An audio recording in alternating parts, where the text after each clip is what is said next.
जय जय राधा कृष्ण प्रेमानंदे निताय गौर हरि हरि बोल। जय गीता जय गीता जय गीता।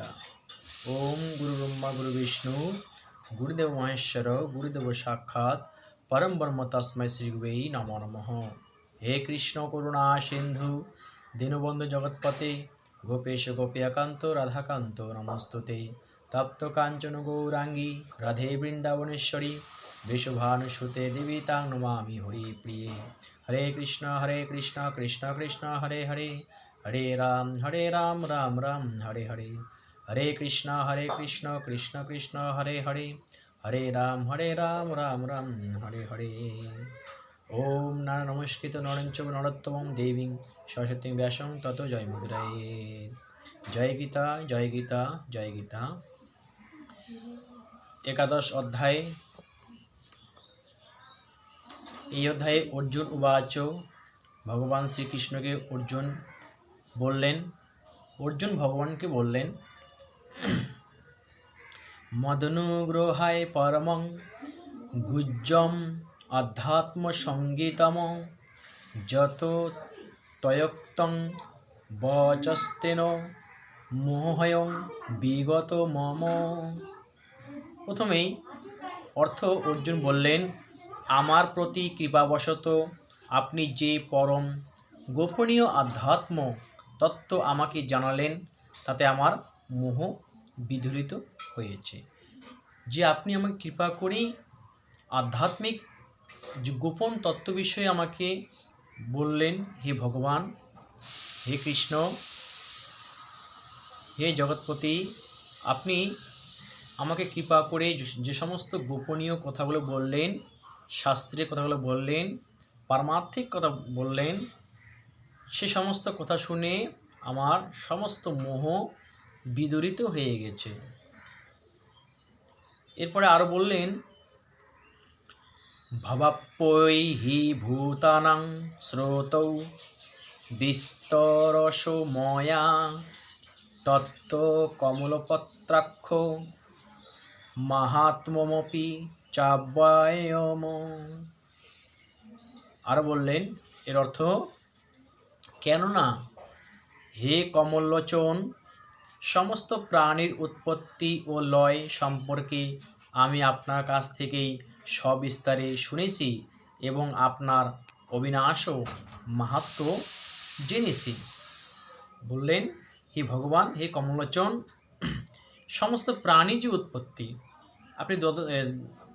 আপনি পূর্বে জ্ঞানে, গীতার জ্ঞানে শ্লোকে যে আপনার বিভূতি স্বরূপগুলি আমাকে বর্ণনা করে বলছেন, সে সমস্ত বিষয় সব কিছু বললেন। আপনার সমস্ত বিভূতি স্বরূপগুলি,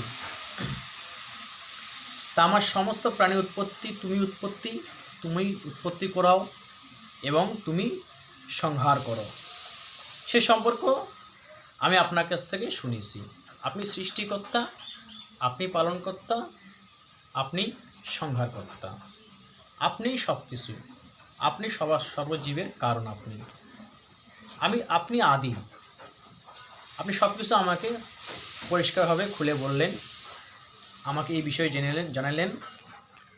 তার জন্য আমি সবিস্তারে শুনেছি, আমি মনোযোগ দিয়ে শুনেছি, ভক্তি করে শুনেছি। হ্যাঁ, এবং আপনার যে অবিনাশী, যে আপনার শেষ নাই, আপনার নাশ নাই, আপনার অন্ত নেই, যে অবিনাশী মাহাত্ম্য জেনেছি।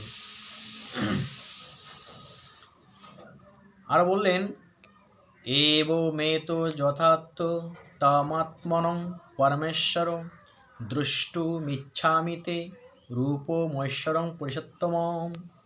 হে পুরুষোত্তম, আপনি নিজেই নিজেকে যেমন বললেন, বাস্তব তা তেমনই। হে পরমেশ্বর, আমি আপনার ঐশ্বরিক রূপ দেখতে ইচ্ছা করি, যে আপনার ওই ঐশ্বরিক রূপ আপনার দেখতে ইচ্ছা করি। আপনি পুরুষ উত্তম, সমস্ত জীবের, সমস্ত পুরুষের সব থেকে আপনি উত্তম পুরুষ। আপনি নিজেই নিজেকেই আপনি জানেন, নিজেই নিজেকে বাস্তব আপনি বলতে পারেন। জগতের কোনো ভিন্ন ব্যক্তি আর কোনো সাধারণ ব্যক্তি, যোগী মুনি ঋষিরা, দেবতারা যে আপনাকে সাধারণভাবে জানতে পারে না। আপনাকে জানার ক্ষমতাও আমরা কেউ বলতে পারবে না। আপনি নিজেই নিজেকে জানেন, নিজে সব কিছু আপনার মহিমা প্রকাশ আপনি জানেন। হে পরমেশ্বর, আমি আপনার ওই স্বরূপ এবার দেখতে ইচ্ছা করি। এবার ভগবানের কাছে অর্জুন তাকে কথা বললেন যে আপনার যে ঐশ্বর রূপ, আপনার দিব্য রূপ আমি দর্শন করতে যাচ্ছি। আমার যে অভিলাষ, আমার মনের আশা আপনি পূরণ করুন। যে আপনি কে আমি দেখতে চাই, যে আপনার রূপ, সত্য রূপটা কী, বাস্তবিক রূপটা কী আপনার আমি দেখতে চাই। তার জন্য এখানে অর্জুন বললেন যে আপনার রূপ আমি দর্শন করতে চাই। এই ভগবান আপনি কৃপা করুন, কৃপা করে আপনার স্বরূপটি আমাকে দর্শন করান। তো এখানে অর্জুন ভগবানের কাছে দেখতে চাইলেন তার রূপটি। এরপরে ভগবান তাকে এই 11 অধ্যায়ে ভগবান তাকে তার আসল রূপ, বিশ্বরূপ দর্শন করিয়েছেন। এরপরে আগামী শ্লোকগুলোই আগামী দিন আমরা শ্রবণ করব, আপনাদেরকে শ্রবণ করাবো। আজকে এই পর্যন্তই, গীতাকে বিশ্রাম রাখলাম। আপনারা সবাই ভালো থাকবেন, সুস্থ থাকবেন, চ্যানেলটিকে সাবস্ক্রাইব করবেন। সবাইকে রাধে রাধে। এই চ্যানেল নিত্য গীতা পাঠ, নিত্য ভাগবত পড়ায় আপনারা শ্রবণ করবেন, চ্যানেলটিকে দর্শন করবেন, চ্যানেলটিকে সাপোর্ট করবেন। তো সবাইকে রাধে রাধে। জয় গীতা, জয় গীতা, জয় গীতা। হরি বলি, তাই হরি হরি বল।